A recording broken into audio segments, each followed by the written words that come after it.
Okay, so we got the low cut filter down, but what about the rest of the EQ spectrum? I mean, there's a lot of frequencies left. So what do we do with those? Well, you need to start by looking at a chart and memorizing each individual frequency and know exactly what it does on every instrument. No, I'm just joking, obviously. Don't do that.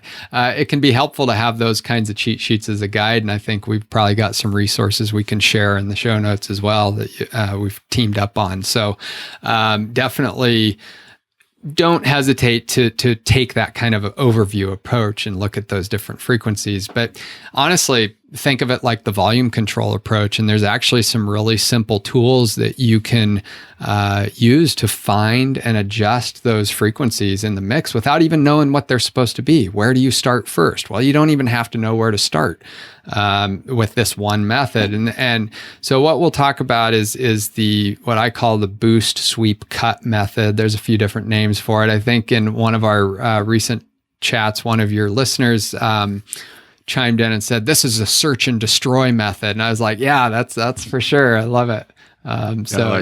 If you want to think of this as a search and destroy method, go for it. So basically what you do is this works really well on digital consoles and analog consoles, as long as you have what's called a sweepable mid EQ or a semi-parametric EQ on the analog console. And often that's the middle two knobs on that console. Some will have two sets of those for each frequency setup there. But on a digital console, it's a parametric EQ.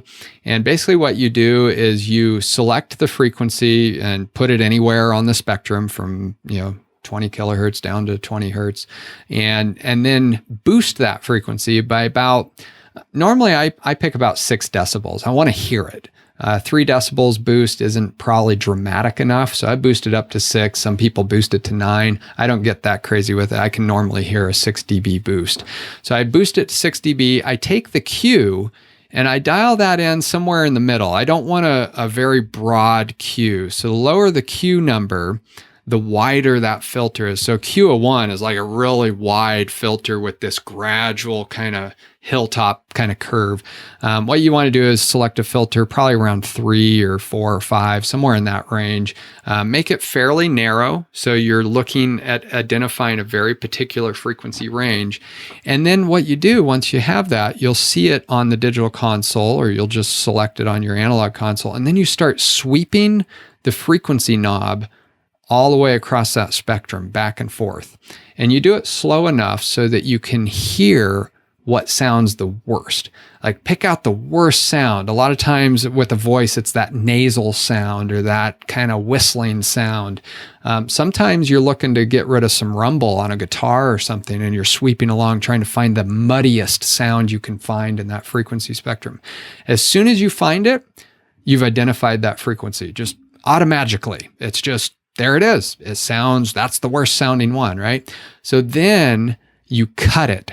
So you take that down to start with -3 dB. Often these frequencies don't need a big cut. They just need enough to pull them out of that mix to stop interfering with everything.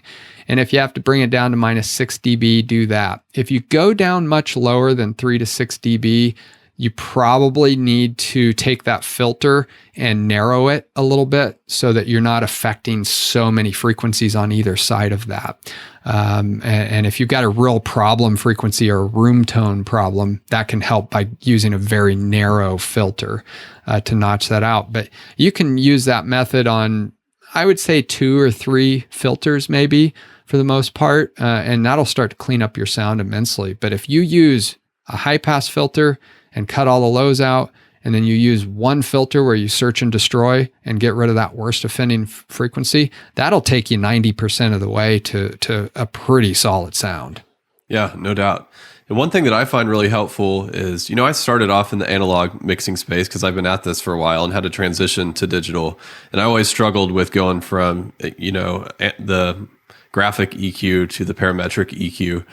And so what I found out, though, is after doing some research, is that a Q value of like around 4 is similar to adjusting one of the knobs on a 31 band graphic EQ. So that's where I always like to start, and I still do that, even though I've been in digital mixing for more than 5 years now, because that's just what my ear was used to working with the 31 band EQ, and so you kind of get the same result doing that. So if you came from analog, you're going to digital, you're still struggling, hope that tip helps you out. Mixing sound seems complicated, but it doesn't have to be.